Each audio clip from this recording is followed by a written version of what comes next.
नमस्कार विद्यार्थी मित्रांनो, मी डॉक्टर संजय पगार, सहयोगी प्राध्यापक भूगोल विभाग. विद्यार्थी मित्रांनो, मराठा विद्या प्रसार समाजाचे कॅरेट आर्ट्स, बीएच कॉमर्स आणि एम science popularly known as KTM college Nashik यातर्फे मी आपल्या सर्वांचं या ऑनलाईन व्हिडिओ लेक्चर सिरीज मध्ये सहर्ष स्वागत करतो. विद्यार्थी मित्रांनो, आज आपण FYBA या वर्गातील सेमिस्टर 2 चा आपला जो पेपर आहे ह्युमन जॉग्राफी म्हणजेच मानवी भूगोल यातील प्रकरण क्रमांक 1 जे आहे इंट्रोडक्शन टू ह्युमन जॉग्राफी म्हणजेच मानवी भूगोलाचा परिचय यावर चर्चा करत आहोत. विद्यार्थी मित्रांनो, यातील सर्वात महत्त्वाचा उपघटक आहे मानवी भूगोलाच्या उपशाखा. आणि आपल्याला माहिती असेल हा अत्यंत व्यापक घटक असल्यामुळं आपण हा जो घटक आहे तो मागील 3 तासापासून चर्चा करत आहोत. आज याच उपघटकाचा आपला 4था तास आहे. यामध्ये आपण मानवी भूगोल ज्या उपशाखा आहेत त्यावर चर्चा करत आहोत. विद्यार्थी मित्रांनो, आपल्या सर्वांना माहिती आहे की भूगोलाच्या 2 प्रमुख शाखा सांगितल्या, एक प्राकृतिक भूगोल आणि मानवी भूगोल. मानवी भूगोलाच्या परत मी 2 उपशाखा सांगितल्या, एक आर्थिक भूगोल, दुसरे सामाजिक भूगोल. आज आपण सामाजिक भूगोलची शाखा जी आहे मानवी भूगोलची याच्या काही 3 प्रमुख ज्या उपशाखा आहेत यावर चर्चा करणार आहोत. आणि विद्यार्थी मित्रांनो, आपल्याला माहिती आहे की सामाजिक भूगोल या विषयाची व्याप्ती अधिक आहे आणि त्यामुळे जितके अभ्यासाचे घटक जास्त तितक्या परत या शाखेच्या उपशाखा अधिक तयार झालेल्या आहेत. म्हणून विद्यार्थी मित्रांनो, हा विषय अत्यंत वेगाने वाढत आहे आणि काळाच्या ओघामध्ये असाच तो वाढत राहील आणि सामाजिक भूगोलाची व्याप्ती ही वाढत जाईल. यामध्ये अनेक शाखा आहेत, म्हणजे सर्व शाखा त्या ठिकाणी विशेषतः अलीकडच्या काळामध्ये याच्यामध्ये प्रचंड वाढ झाली. विशेषतः का झाली आहे याचं एकमेव कारण म्हणजे सामाजिक भूगोलाचं उपयोजित स्वरूप. म्हणजे मानवाच्या गरजा, दैनंदिन काळातील गरजा पूर्ण करण्यासाठी, समस्या सोडवण्यासाठी या विषयांचा अभ्यास अत्यंत महत्त्वाचा ठरत आहे आणि त्यामुळं या सामाजिक भूगोलाची व्याप्ती वाढत आहे. विशेषतः मी तुम्हाला सांगेल की मागच्या 2 दशकामध्ये युरोप खंडामध्ये खऱ्या अर्थानं सामाजिक भूगोल आणि त्याच्या उपशाखांचा मोठ्या प्रमाणात विकास झाला आणि भारतासारख्या देशामध्ये तो अलीकडच्या काळामध्ये वाढत आहे. परत एकदा आपण आढावा म्हणून भूगोलाच्या ज्या उपशाखा आहेत त्यावर चर्चा करूया, म्हणजे त्यावर थोडी नजर टाकूया. पहिले आहे प्राकृतिक भूगोल. इथे आपण पहिल्या सेमिस्टर मध्ये आपण चर्चा केली आहे. त्याच्यामध्ये मग भूरूपशास्त्र असेल, हवामानशास्त्र असेल, सागरशास्त्र असेल, मृदा भूगोल असेल, पर्यावरणीय भूगोल असेल किंवा अनेक शाखा आहेत त्यावर आपण चर्चा केली. आपण आज चर्चा करतोय ती आहे मानवी भूगोलची उपशाखा आहेत. पहिली आपण आर्थिक भूगोल आहे, त्याच्या सर्व शाखा आपण मागच्या काही तासामध्ये चर्चा केली आहेत. कृषी भूगोल असेल, त्याच्यामध्ये औद्योगिक भूगोल असेल, व्यापारी भूगोल असेल, वाहतूक भूगोल असेल, पर्यटन भूगोल असेल, विपणन भूगोल असेल किंवा साधन संपदा असेल, साधन संपदा भूगोल असेल, यावर आपण चर्चा करू. खरं आज आपण चर्चा करतोय सामाजिक भूगोल. बघा, सामाजिक भूगोलामध्ये सुद्धा एकूण 9 शाखा आहेत. या 9 शाखाची परत एकदा आपण थोडीशी म्हणजे नावं बघूया. सामाजिक भूगोलची पहिली शाखा आहे लोकसंख्या भूगोल, दुसरी महत्वाची शाखा आहे वसाहती भूगोल, तिसरी महत्वाची शाखा आहे सांस्कृतिक भूगोल, चौथी महत्वाची शाखा आहे राजकीय भूगोल, 5वी महत्वाची शाखा आहे ऐतिहासिक भूगोल, त्याच्यानंतर आहे लष्करी भूगोल, त्याच्यानंतर आहे वर्तणूक भूगोल, नंतर आहे गुन्हेगारी विषयक भूगोल आणि शेवटचा आहे आरोग्य विषय किंवा आपण त्याला वैद्यकीय भूगोल म्हणतो. आता बघा, आपण मागच्या तासाला सामाजिक भूगोल आपण बघितलं, लोकसंख्या भूगोल बघितलं, वसाहत भूगोल बघितलं. आजच्या तासाला आपण सांस्कृतिक भूगोल, राजकीय भूगोल व ऐतिहासिक भूगोल या 3 विशेषतः ज्या प्रमुख शाखा आहेत त्यावर आपण चर्चा करूया. चला तर पहिली शाखा बघूया आपण, सांस्कृतिक भूगोल, कल्चरल जॉग्राफी. विद्यार्थी मित्रांनो, सांस्कृतिक भूगोल ही मानवी भूगोलाची अत्यंत महत्वाची आणि एक आधुनिक शाखा आहे. या शाखेमध्ये विशेषतः मानव आणि त्याची क्रियाशीलता याला महत्व आहे. म्हणजे आपल्या अभ्यासाचा प्रमुख घटक या विषयाचं काय आहे, मानव आणि त्याची क्रियाशीलता, हे महत्वाचं आहे त्या ठिकाणी. विशेषतः मी तुम्हाला सांगेल की अमेरिकन भूगोल तज्ञ जो होता कार्ट ओ सॉयर यांनी सर्वात प्रथम सांस्कृतिक भूदृश्य ही संकल्पना भूगोलामध्ये मांडली आणि या संकल्पनेमुळेच विद्यार्थी मित्रांनो, मानवी भूगोलाची जी उपशाखा तयार झाली सांस्कृतिक भूगोल, हिचा पाया त्या ठिकाणी इथं आहे. म्हणजे सर्व श्रेय सॉयर यांना जातं, कारण ही संकल्पना सांस्कृतिक भूदृश्य ही संकल्पना त्यांनी जगामध्ये सर्वात प्रथम मांडली. या विषयाला अनेक लोकांनी, अनेक तज्ञांनी त्या ठिकाणी सहकार्य केलं आहे. यामध्ये मी तुम्हाला काही नाव मुद्दाम सांगतो की डिमांगो आहे, हंटिंग्टन आहे, कॅमिलो आहे, कॅमिले वेलो आहे, मॅक्स आहे, जेच लेबन आहे, सौरे आहे. या सर्वांनी या विषयाच्या प्रगतीमध्ये, या विषयाचा पाया घालण्यामध्ये अत्यंत महत्वाचं योगदान दिलंय. काही व्याख्या मी तुमच्या डोळ्यासमोर ठेवतो सुरुवातीला, नंतर आपण सविस्तर चर्चा करूया. हंटिंग्टन यांची व्याख्या आहे, भौगोलिक पर्यावरणामधील मानवी क्रिया प्रक्रियांच्या अध्ययनाला सांस्कृतिक भूगोल असं म्हणतात. बघा किती सुंदर आणि छोटी व्याख्या आहे. भौगोलिक पर्यावरणातील म्हणजे जे आपल्या आजूबाजूचे सांस्कृतिक घटक आहे ना विद्यार्थी मित्रांनो, यामध्ये मानव राहतो आणि हा मानव जो वेगळ्या क्रिया करतो, प्रक्रिया करतो, म्हणजेच काय करतो, आपल्या गरजा पूर्ण करण्यासाठी व्यवसाय करतो. हे व्यवसायासाठी हे आजूबाजूचे प्राकृतिक घटक वापरतो आणि त्याच्यामुळे यांच्या म्हणजे क्रिया आणि प्रक्रिया घडतात मानवाच्या, यांचा अभ्यास करणाऱ्या विषयाला सांस्कृतिक भूगोल असं म्हणतात. ही एक सर्वात महत्वाची सोपी व्याख्या केली. आणखी एक महत्वाची व्याख्या तुमच्या डोळ्यासमोर ठेवतो, कॅमिले वेलो यांनी केली. यांची सुद्धा व्याख्या खूप महत्वाची मानली जाते. प्राकृतिक पर्यावरणामध्ये मानवी समूहाने केलेल्या समायोजनाच्या विविध अंगांचा अभ्यास सांस्कृतिक भूगोलात केला जातो. याला सांस्कृतिक भूगोल असं म्हणतात. परत एकदा मी सांगतो ती व्याख्या. प्राकृतिक पर्यावरण म्हणजे परत भौगोलिक घटक म्हणूया किंवा प्राकृतिक घटक म्हणूया, मानवी समूहाने केलेल्या समायोजनाच्या विविध अंगांना सांस्कृतिक भूगोल असं म्हणतात. बघा, मानव आपल्या गरजा पूर्ण करताना काय करतो, एका प्रकारे आपल्या आजूबाजूला जे घटक असेल, मग सागर असेल त्या ठिकाणी, पर्वत असेल, पठार असेल, हवामान असेल, अरण्य असेल, प्राणी पक्षी, जमीन काही असेल, या सर्वांशी ऍडजस्टमेंट करून आपल्या गरजा पूर्ण करतो, आपला विकास करतो. आणि ज्या वेळेला हा मानव आणि त्याचा ऍडजस्टमेंट किंवा आजूबाजूच्या पर्यावरणाचे समायोजन करतो, याचा अभ्यास ज्या विषयात केला जातो त्याला आपण सांस्कृतिक भूगोल असं म्हणतो. ही महत्वाची आहे. म्हणजे याचा अर्थ काय झाला, सांस्कृतिक भूगोल म्हणजे हा व्यापक विषय आहे. याच्यामध्ये महत्वाच्या गोष्टी काय आहेत बघा, धर्म, मानवाचा धर्म असेल, भाषा असेल, वस्ती असेल, उद्योग असेल, संगीत असेल, नृत्य असेल, कला असेल, समाजाच्या रूढी असेल, परंपरा असेल, या सर्वांचा सविस्तर अभ्यास विद्यार्थी मित्रांनो सांस्कृतिक भूगोलामध्ये केला जातो आणि यामुळेच या विषयाची व्याप्ती वाढलेली आहे.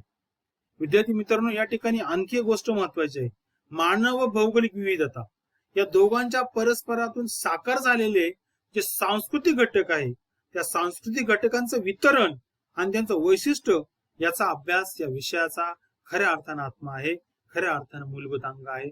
म्हणून लक्षात ठेवायचं की सांस्कृतिक भूगोल म्हणजे काय आहे, की मानव आणि आजूबाजूची भौगोलिक विविधता आहे, यांच्यातून एका प्रकारच्या सहसंबंधातून मानवाचा सांस्कृतिक विकास झाला. मानवाच्या अनेक सांस्कृतिक पैलू या घटकानुसार या परिस्थितीनुसार विकसित होत गेले, याचा अभ्यास या विषयात केला जातो. म्हणून भूगोलाच्या उपशाखांमध्ये इतर उपशाखाप्रमाणेच हिचंही महत्वाचं स्वरूप जर आपण स्पष्ट करायचं ठरवलं तर हा विषय गतिमान आहे, हा परिवर्तनशील घटक आहे. कारण जसजशी मानवी विकासामुळे मानवाच्या संस्कृतीमध्ये बदल होतो, परिवर्तन होतो आणि या बदलत्या परिवर्तनाचा अभ्यास या विषयात केला जातो. म्हणून याचा विषय परिवर्तन आहे, शास्त्रीय आहे, मानव कल्याणकारी विषय आणि सर्वात महत्वाचा उपयोजित विषय आहे. त्यामुळेच या विषयाला अलीकडच्या काळामध्ये महत्व आलं आहे. म्हणजे लक्षात ठेवायचं की सांस्कृतिक भूगोलाचं स्वरूप अत्यंत महत्वाचं आहे. मग त्याच्यामध्ये गतिमान असेल, परिवर्तनीय असेल, शास्त्रीय असेल, मानव कल्याणकर असेल किंवा उपयोजित असेल, हे याचं स्वरूप आहे. विद्यार्थी मित्रांनो, मानव आपला विकास करत असताना त्या विकासाचा विपरीत परिणाम निसर्गावर सुद्धा होत असतो. त्यामुळे मानव विकास करत असताना निसर्गाची हानी होणार नाही, त्याचं प्रदूषण होणार नाही, त्याचं संतुलन ढासळणार नाही. आणि म्हणून आपल्याला शाश्वत विकास, निरंतर विकास कशा प्रकारे करता येईल त्या ठिकाणी या दृष्टिकोनातून हे अभ्यास या ठिकाणी केला जातो. म्हणजे मानवाला विकास करावाच लागेल, पण लक्षात ठेवा की आपलं आजूबाजूचं पर्यावरण प्रदूषित होता कामा नये, असंतुलित होता कामा नये. याचा सुद्धा, या घटकाचा सुद्धा अभ्यास सांस्कृतिक भूगोलामध्ये केला, ते लक्षात ठेवायचे. सांस्कृतिक भूगोलाचा अभ्यासकांचे वेगवेगळ्या पद्धती वापरल्या जातात आणि या अभ्यास पद्धतीमध्ये दृष्टिकोन महत्वाचा आहे, मानवाचं वर्तन महत्वाचं आहे. हे वर्तन लक्षात घेऊन या विषयाचा अभ्यास केला जातो. आणि अलीकडच्या काळामध्ये मानवाच्या विकासामध्ये हा सांस्कृतिक विकासाला महत्व आहे आणि सांस्कृतिक विकासाचा शास्त्रीय पद्धतीने जर अभ्यास करायचा असेल त्यासाठी सांस्कृतिक भूगोल अभ्यासणं खूप गरजेचं आहे. म्हणून लक्षात ठेवा की जगामध्ये ज्या वेगवेगळ्या संस्कृती विकास झाला, त्याच्यामध्ये मी तुम्हाला सांगितलं मोहनजोडा हडप्पा असेल, त्या ठिकाणी सिंधू संस्कृती असेल, बॅबिलोन संस्कृती असेल, ग्रीक संस्कृती असेल, चीनची संस्कृती असेल, त्या सर्व संस्कृतींच्या विकासामध्ये विद्यार्थी मित्रांनो त्या ठिकाणच्या प्राकृतिक पर्यावरणाचं खूप महत्वाचं आहे. अमेरिकेचा विकास असेल, रशियाचा विकास असेल, चीनचा विकास असेल, याच्यामध्ये सुद्धा विद्यार्थी मित्रांनो त्या ठिकाणचं प्राकृतिक पर्यावरण महत्वाचं आहे आणि त्याच्यावरच तिथली संस्कृती विकसित होते. सायन्स, विज्ञान, तंत्रज्ञान याचा सर्व विकास हा भौगोलिक परिस्थिती अवलंबून असतो. म्हणून सांस्कृतिक भूगोलामध्ये या सर्वांचा अभ्यास केला जातो, लक्षात ठेवायचा. पुढचा विषय आहे उपशाखा आहे सामाजिक भूगोलाची राजकीय भूगोल. नावामध्येच आहे राजकीय भूगोल. की राजकीय भूगोल ही खऱ्या अर्थाने 19व्या आणि 20व्या शतकामध्ये विकसित झालेली अत्यंत महत्वाची शाखा आहे. खरं बघितलं तर राजकीय भूगोलाचा अप्रत्यक्षपणे अभ्यास इसवी पूर्व 400 वर्षापूर्वी केला, म्हणजे इसवी पूर्व 400 वर्षापूर्वी केला गेला होता. प्लेटो असेल, प्लिनी असेल, अरिस्टॉटल असेल, या सर्व अभ्यासकांनी या ठिकाणी राज्य संस्थेचा अभ्यास केला, राजकीय पैलू अभ्यासला. पण भौगोलिक दृष्टिकोनातून अभ्यासाचं कार्य कोणी केलं? भूगोल तज्ञांनी केलं. यामध्ये विशेषतः मी तुम्हाला सांगेल राज्य संस्था असेल आणि पर्यावरण यांच्यामध्ये जो सहसंबंध आहे तो सहसंबंध स्पष्ट केला जातो. अनेक तज्ञांनी तसा प्रयत्न केला. त्याच्यामध्ये इमॅन्युएल कांट याचं नाव खरं अर्थाने घेतलं पाहिजे, कारण त्यानं सर्वात प्रथम राज्य संस्था आणि पर्यावरण याचा भूगोलाच्या दृष्टिकोनातून अभ्यास केला. म्हणून 18व्या शतकामध्ये राजकीय भूगोल ही जी शाखा जी आहे ती उदयाला आली, त्याचं श्रेय या अभ्यासकाला जातं. आणि 19व्या शतकामध्ये कार्ल रिटर असेल, रॅटझेल असेल, कार्ल होफशर असेल, या सर्वांनी या विषयाच्या विकासाला महत्वाचं योगदान केलं. आणि सर्वात महत्वाचं एक नाव तुम्हाला मी मुद्दाम सांगतो की मॅकिंडर हे जे भूगोल तज्ञ होते, ब्रिटिश भूगोल तज्ञ होते, यांनी या विषयाला एका प्रकारे अलगता म्हणजे एका प्रकारे वेगळं स्वरूप प्राप्त करून दिलं. याचं महत्व वाढलं आणि एक ज्वलंत विषय आहे, एक ज्वलंत आणि एकदम जिवंत विषय आहे, या दृष्टिकोनातून त्यांनी अभ्यास केला. आणि मी तुम्हाला सांगतो की मॅकिंडरच नाही, त्या काळामध्ये हॉर्शॉन असेल, ब्राउनमन असेल, विटेल्स असेल, सिगरेट असेल, स्मायमन असेल, पॉडस असेल, मुडी असेल, कार्सन असेल, रेनर असेल, जी.आर. क्रोन असेल, या सर्व भूगोल तज्ञांनी राजकीय भूगोलाच्या विकासामध्ये महत्वाचं सांगितलं. इथं त्यांनी केलेलं लिखाण असेल, त्यांनी केलेलं प्रकाशित केलेले पुस्तक असेल, काही लेख असेल, यामध्ये राजकीय भूगोलाचे अनेक अभ्यास घटक आहे, याच्यावर सविस्तर अभ्यास केला. त्यामुळं राजकीय भूगोल या विषयाचं व्यापकता वाढली. मी तुम्हाला सांगेन काही देश जे आहे, इंग्लंड असेल, फ्रान्स असेल, स्पेन असेल, जर्मनी असेल, अमेरिका असेल, इटली असेल, रशिया असेल, ऑस्ट्रेलिया, या सर्व देशामध्ये विद्यार्थी मित्रांनो राजकीय भूगोल अत्यंत व्यापक प्रमाणात अभ्यासला गेला. त्याच्यामुळं राजकीय भूगोलाचा आज जो विकास झालाय ना, या सर्वांचं श्रेय या देशांमध्ये झालेलं संशोधन, या देशांमध्ये केलेला अभ्यास, या देशांमध्ये प्रकाशित केलेले लेख आणि तिथल्या पुस्तकांना जातं, ग्रंथांना जातं. म्हणून हा भूगोल अलीकडच्या काळामध्ये व्यापक झालाय. विद्यार्थी मित्रांनो, या ठिकाणी काही गोष्टी मी तुम्हाला सांगतो त्या ठिकाणी की अनेक तज्ञांनी राजकीय भूगोलाच्या व्याख्या केल्या. एक दोन व्याख्या मी तुमच्या डोळ्यासमोर ठेवतो परत एकदा, म्हणजे तुम्हाला राजकीय भूगोल म्हणजे काय नेमकं हे कळेल. नॉरिन हायरिस यांनी एक व्याख्या केली. यांची व्याख्या अत्यंत दिसायला थोडी किचकट आहे, पण बघा परिपूर्ण, म्हणजे सर्व जे आपल्याला अपेक्षित आहे ना राजकीय भूगोलामध्ये ते संपूर्ण वर्णन त्यांनी केलं. राजकीय भूगोल ही एक सूत्रबद्ध ज्ञान शाखा असून राजकारण व भौगोलिक क्षेत्र या संबंधित निरीक्षण, वर्णन, विश्लेषण आणि पृथक्करण यावर आधारित आहे. म्हणजे राजकीय भूगोल म्हणजे काय की ज्या वेळी आपण राजकारण आणि भौगोलिक क्षेत्र यांच्या संबंधातलं निरीक्षण, वर्णन, विश्लेषण आणि पृथक्करण करू आणि त्याचा जो सुसूत्रबद्ध अभ्यास करू, याला त्यांनी त्या ठिकाणी काय म्हटलं? राजकीय भूगोल म्हटलं. अत्यंत महत्वाची वाक्य. भागवत हे आपले महाराष्ट्रीयन आहे, महाराष्ट्रातले अत्यंत राजकीय भूगोलाचे अभ्यासक आहे, गाढा अभ्यासक होते. त्यांनी अत्यंत सोप्या शब्दामध्ये राजकीय भूगोलाची व्याख्या केली. यांच्या मते काय? राजकीय भूगोल म्हणजे भौगोलिक घटक आणि राजकारण यांच्या परस्पर संबंधाचा अभ्यास. एकदम सोपी आहे. वरच्या व्याख्याप्रमाणची व्याख्या, उलट ही व्याख्या सोपी आहे की राजकीय भूगोल म्हणजे काय? भौगोलिक घटक आणि राजकारण यांच्यातील जो परस्पर संबंध आहे याचा अभ्यास म्हणजे राजकीय भूगोल. आणखी एक व्याख्या डॉक्टर विठ्ठलराव घारपुरे यांची व्याख्या आहे, 2000 मध्ये त्यांनी केली. आपलं पुस्तक लिहिताना त्यांनी त्या पुस्तक मध्ये व्याख्या केली. राजकीय भूगोल म्हणजे काय? राज्याची सीमा, प्रशासकीय विभाग, क्षेत्र संचार, मानवाच्या विविध प्रकारच्या राजनीतीचा आणि राज्य प्रणालीचा अभिक्षत्रिय व्यसनाचा अभ्यास होय.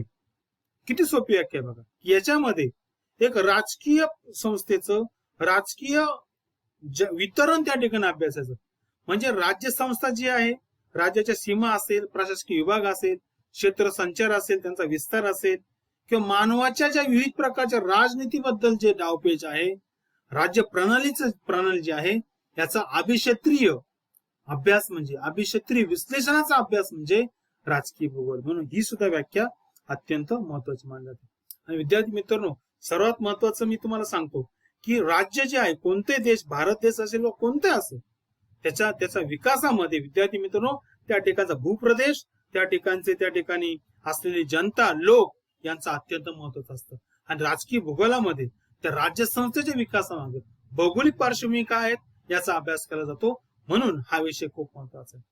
आणि एक तुम्हाला मी सांगतो की मानवाच्या जीवनावर राजकीय जीवनाचा परिणाम होतो राजकीय भूगोलामध्ये. यामुळं राज्य असेल, राज्याच्या सीमा असेल, सरहद्द असेल, विस्तार असेल, आंतरराष्ट्रीय संबंध असेल, राजकीय संघटन क्षेत्र असेल, भूराजनीती असेल, मर्मभूमीचा सिद्धांत असेल, असे कितीतरी अभ्यासाचे घटक या विषयामध्ये अत्यंत शास्त्रीय पद्धतीने अभ्यासले जातात. आणि त्याच्यामुळे विद्यार्थी मित्रांनो, राज्याचा विस्तार होण्यामध्ये भौगोलिक घटकांचा अभ्यास करून अनेक युरोपियन तज्ञांनी आपल्या देशाचा, आपल्या साम्राज्याचा विस्तार केला. म्हणून या दृष्टिकोनातून जर्मनी असेल, इटली असेल, स्पेन असेल, या देशांमध्ये याच दृष्टिकोनातून अभ्यास केला गेला आणि राज्याचा विस्तार करण्यामध्ये या विषयाचा अभ्यास त्या ठिकाणी केला गेला. म्हणून हा एक विषय महत्वाचा मानला जातो. विद्यार्थी मित्रांनो, राज्य संस्था ही राजकीय भूगोलाच्या अभ्यासाचा केंद्रबिंदू आहे, सर्वात महत्वाचं स्थान आहे, हे या ठिकाणी लक्षात ठेवायचं.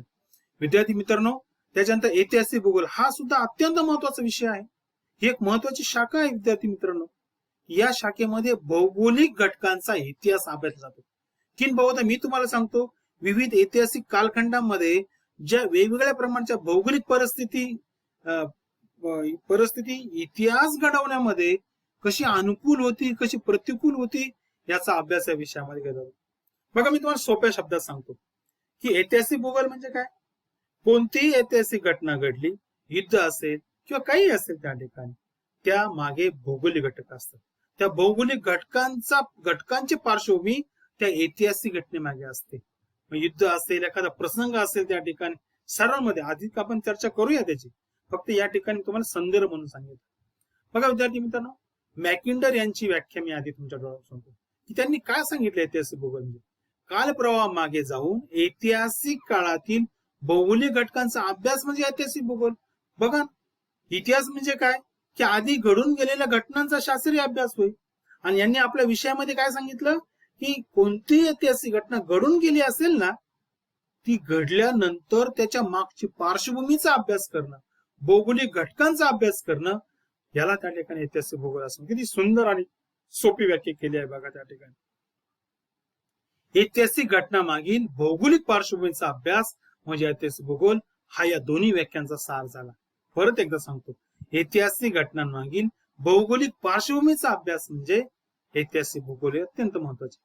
बघा, मग आता या ठिकाणी आपण सविस्तर बोलूया. आता कोणत्याही प्रदेशातील इतिहास हा त्या इतिहासामध्ये तेथील भौगोलिक परिस्थितीचा मोठा सहभाग असतो. पूर्वीच्या काळामध्ये बघा की प्राचीन काळामध्ये, मध्ययुगीन काळामध्ये जे विविध प्रकारचे गड बांधले, किल्ले बांधले, राजवाडे बांधले, राजधानी बांधल्या, हे सर्व बांधकाम करत असताना विद्यार्थी मित्रांनो, त्याचं स्थान निवडत असताना त्याची भौगोलिक परिस्थिती खूप महत्वाची होती. आणि म्हणून तुम्हाला या ठिकाणी सांगतो की या प्रत्येक ऐतिहासिक घटनेमागं काय आहे, भूगोल आहे, भौगोलिक परिस्थिती आहे. म्हणून ह्या विचार करून जो अभ्यास केला जातो त्याला आपण ऐतिहासिक भूगोल असं म्हणतो. विद्यार्थी मित्रांनो, या ठिकाणी एक अत्यंत महत्वाचं वाक्य आहे की भौगोलिक घटकांच्या संदर्भाशिवाय इतिहास स्पष्ट करता येणार नाही.